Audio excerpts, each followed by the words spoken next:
There is an ancient story that many revere as myth, but I'm going to show you soon that although people don't believe in myths, the elite that gather every year at various places such as the Bilderberg meeting and Bohemian Grove to discuss worldwide events, absolutely believe in the ancient gods from the ancient myths, and especially the gods/demons from Norse mythology. Their two favorites are Odin and Loki, and they worship them openly in plain sight. Let's take a look at their descriptions. Starting first with Loki the magician. Loki is a trickster, the doer of good and the doer of evil. He is also a god/demon that can transform or shapeshift into other beings and things such as a salmon fish, a mare, an old lady and even a fly. He has taken on many other forms in the past and were worshipped as a god by ancient religions such as Sumerians, Akkadians, Babylonians, Canaanites, Philistines, and nowadays by secret societies, such as Freemasons, Illuminati, Knights Templars, Druids, and many alchemists. He had sex with an earthly giant woman and thereby had some monstrous children, one of which is the sea serpent that has grown so big and is now encircling the earth, waiting for its opportunity to rise up and destroy the tree of life, the gods and the world we live in. Now before I show you proof, I first wish to give you a bit of deep research I have discovered regarding the location and meaning of Bohemian Grove. Some may know this already, but for those whom don't, the meaning of Bohemian is the following according to Cambridge Dictionary.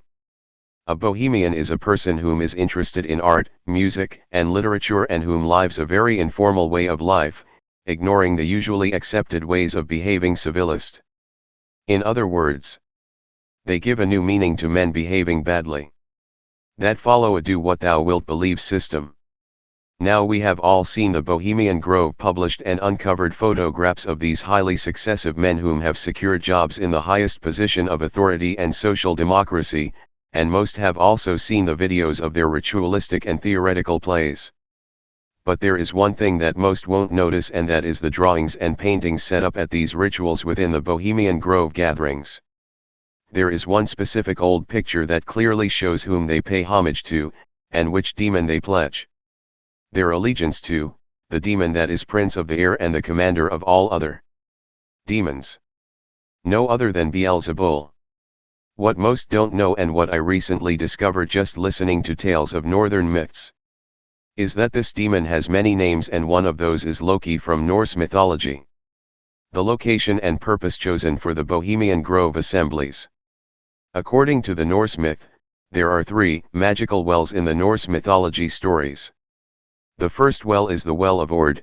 It is located above the Yggdrasil tree, tree of life, where the 3 sisters of fate weave every child's destiny and guards it. Their names are Ord, Verdandi, and Skuld, which literally means past, present and future. This is the place where Odin gathers the gods of Asgard together to discuss events unfolding in the 9 realms. This gathering of the leading gods later became the gathering known as the Thing Assembly to the Anglo-Saxons, Norwegians, and Vikings. A Thing was the governing assembly of a northern Germanic society, made up of the free people of the community, presided over by law speakers. Its meeting place was called a Thingstead and was typically held at a specially designated place, often a field. The Parliament of the Isle of Man is still named after the meeting place of the Thing. The Thing met at regular intervals, at appointed times, to discuss legislations, elect chieftains and kings, and judged according to the law, which was memorized and recited by the law speaker, the judge. The Thing's negotiations were presided over by the law speaker and the chieftain or the king. In reality, the Thing was dominated by the most influential members of the community, the heads of clans and wealthy families, but in theory one person one vote was the rule. It has become very clear that the secret societies, especially the Freemasonic and Skull and Bone Society, revere King Solomon, that was the son of David, as a very important figure regarding their rituals, beliefs, building of their lodges, as well as their desperate pursuit for the elixir of life through the means of incantations, rituals, and the dark arts of alchemy. It is abundantly clear that Solomon, whom was the first demonologist and black magician in the New World, has become their ultimate forbidden and hidden secret known as the occult. And seeing that these secret societies have copied near enough every aspect of King Solomon, his spells and rituals to invoke demonic spirits, and his wealth of knowledge and wisdom he has written down in the Greater and Lesser Book of Solomon. I wish to show you one small section in another book of Solomon called the Testament of Solomon, whereby Solomon has invoked the highest-ranking demon and asked him to explain his whereabouts, his position, his influence on and in our world and its inhabitants, as well as the angel that he is thawed by. So let's begin and hear and see for ourselves whom it is that the secret societies have accepted as their master, and what his influence has been on their works and positions in society, democracy, and civilization as a whole. And I summoned again to stand before me Beelzebul, the prince of demons, and I sat him down on a raised seat of honor, and said to him, Why art thou alone, prince of the demons? And he said to me, Because I alone am left of the angels of heaven that came down, for I was first angel in the first heaven, being entitled Beelzebul, and now I control all those who are bound in Tartarus. But I too have a child, and he haunts the Red Sea.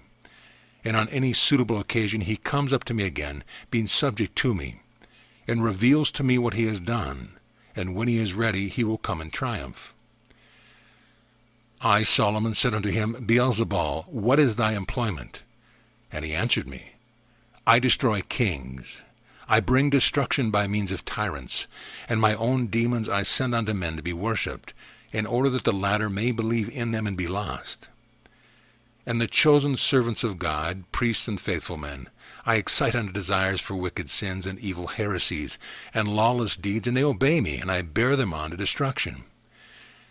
And I inspire men with envy and desire for murder, for war, sodomy, and all evil things. I bring about jealousies and murders in a country, and I instigate wars. I will destroy the world. As you can see by now, the elites are gathering at a place called Bohemian Grove to discuss the political, social, and economic events planned for either our present or future events, which they then orchestrate behind the scenes to bring about chaos into our world, so that afterwards they will bring a false peace known as order out of chaos, and a false hope and peace which they will preside over as the gods of Asgard, which is just another name for Mystery Atlantis and Mystery Babylon spoken of in the Book of Revelations. The location was specifically chosen, not just because it is remote, but because there is a mythical and spiritual belief surrounding it. Many whom are aware of the huge statue of an owl at Bohemian Grove, fully understand that is the place chosen for the mock sacrifice, but what I myself have recently discovered is that this owl and mock sacrifice also has ties to the northern myths. The statue of god Moloch is actually a pre-presentation of the wise eagle in Norse mythology that is sitting on top of the Yggdrasil tree of life, and it has a magical well beneath it known as the Well of Ord or Well of Destiny.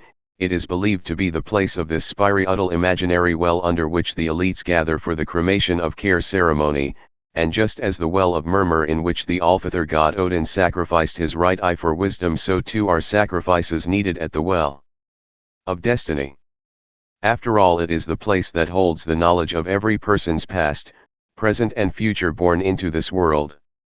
But don't take my word for it, see for yourself.